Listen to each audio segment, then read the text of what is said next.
Сәлеметсіз бе, құрметті студент, мен Атажан Майданов Әділ Көкенұлы, мен Еуразия ұлттық университетінде ақпаратты технологиялар факультетінде мұғалім болып жұмыс істеймін, және сонымен қатар ЦСКА WebEx бойынша сертификатталған жаттықтырушы болып табыламын. Бүгінгі видео ЦСКА WebEx Meetings бойынша қолданушыға берілетін ақпарат болып табылады.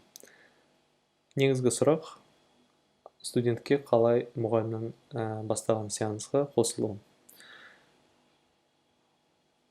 Яғни ең біріншіден сіз мұғаліміңізге электронды поштаңызды жіберуіңіз қажет, және де өз компьютеріңізге ЦСКА WebEx Meetings қосымшасын жүктеуіңіз қажет. Ол үшін webex.com сайтына кіріп, Products, яғни продукты басып, бұл жерден Download, яғни жүктеу батырмасын басуыңыз қажет. Осы жерде WebEx Meetings қосымшасын таңдап, жүктеу батырмасын басасыз. Және де WebEx Meetings мобильді қосымшасы App Store және Google Play платформаларында бар. Яғни бәрін дұрыс жасасаңыз, сізге поштаңызға осындай шақыру хаты келеді. Яғни осындай болуы мүмкін, немесе осындай түрде келуі мүмкін. Оның айырмашылығы, біріншісі, егер мұғалім сеанста бастап қойса, және содан кейін ғана жіберсе шақыру хатын, осындай сізге хат келеді. Бұл жерде сіз мұғалімнің атын, уақытын, сеанстың номері және сеанстың құпия сөзін көре аласыз. Және сеансқа қосылу үшін осы жасыл батырманы басуыңыз қажет. Егер сіз алдын ала ЦСКА WebEx Meetings қосымшасын компьютеріңізге жүктемесеңіз, онда осы жасыл батырманы басқан кезде бұл қосымша автоматты түрде сізге компьютеріңізге жүктеле бастайды. Яғни осы хатты қарастырайық енді. Бұл жерде яғни шақыру хаты және сеанстың тақырыбы болып келеді, яғни сабақтың тақырыбы. Бұл жерде яғни мұғалімнің аты, тағы да мына жерде сеанстың тақырыбы және сеанстың сілтемесі болып табылады. Сілтемеге басып, сіз сол сабаққа қосыла аласыз. Бұл жерде тағы да бір мүмкіндік бар, яғни өз күнтізбеңізге бұл сабақты енгізу. Және бұл сипаттамада тағы да сіз көре аласыз сеансқа жаңағы сілтеме, сеанстың нөмірі және сеанстың құпия сөзі. Бұл сеанстың нөмірін қолдану үшін сіз ЦСКА WebEx Meetings қосымшасын ашып, бұл жерден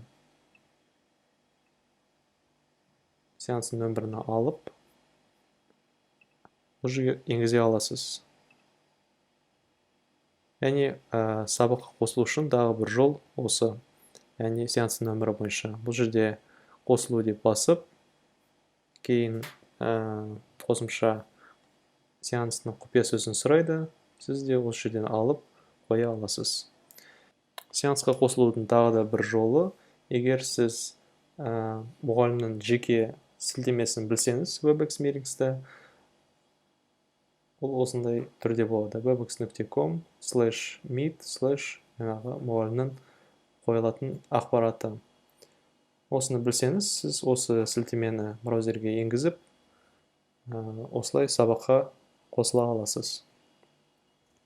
Сабаққа қосылу батырмасын басқаннан кейін, ең бірінші браузерде осындай сөйлемді көресіз, яғни ЦСКА WebEx Meetings'тің қосылуы, және сіз жүктеген қосымшаңыз автоматты түрде ашылады. Алдын ала сіз микрофон және камераны өшіре аласыз, және де аудиоконференцияны қоя аласыз. Яғни компьютерді аудиоға пайдалану деп басып, және де осы жерде динамик және микрофонды қоя аласыз. Содан кейін сеансты бастау, яғни сабақты бастау. Қосылғаннан кейін ең бірінші осындай терезені көресіз. Қалған қатысушыларды көру үшін сізді 5-ші батырманы, яғни қатысушылар батырмасын басасыз. Чатты көру үшін чат батырмасын басасыз. Бұл жерде сіз өзінің сұрағыңызды мұғаліміңізге қоя аласыз. Яғни алдын ала микрофон және камераны өшіру қажет. қайтадан қосу үшін бұл жаңағы иконкаларға басамыз. Яғни сұрағыңыз болса, микрофонды қосасыз. Және алдын ала динамик мен микрофонды параметрлерін орнатпасаңыз, онда бұл жерде қалған параметрлерді басып, аудио соединение, яғни аудио байланысты басып, немесе бұл жерде динамик микрофон деген батырманы басу арқылы сіз қайтадан орната аласыз. Бұл жерден немесе үстіңгі жақтан аудио батырмасын басып, дәл солай істей аласыз. Және тағы да маңызды нәрсе бұл өз жұмыс істеріңізге немесе программаларға демонстрация жасау. Бұл үшінші батырма арқылы жасалады, немесе үстінде совместный доступ батырмасы арқылы жасалады. Және тағы да маңызды нәрсе бұл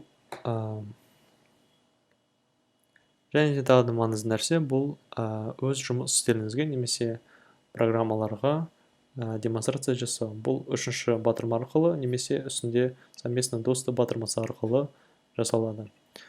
Осыны басып, экранды таңдасаңыз, онда сіз өз жұмыс істеріңізге демонстрация жасайсыз. Және астында менде ашылып тұрған программалар терезелері көрініп тұр. Яғни менде бірнеше браузер ашылған және бірнеше программа ашылған. Егер мен браузерді, мысалы Google Chrome'ды таңдасам, ол кезде мен демонстрацияны веб-браузерді арқылы жасаймын.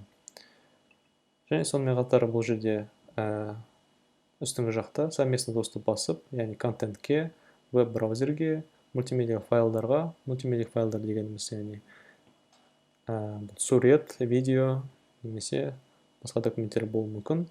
Және де бұл WebEx Meetings терезесіне демонстрация жасау. Осыны бассам, онда қатысушыларға осында WebEx Meetings терезесі көрініп тұрады. Осымен сабақ аяқталды. Назарыңызға рахмет. Осы Шахмаран CLF YouTube арнасына тіркелуіңізді сұраймын. Келесі видеоларда кездескенше.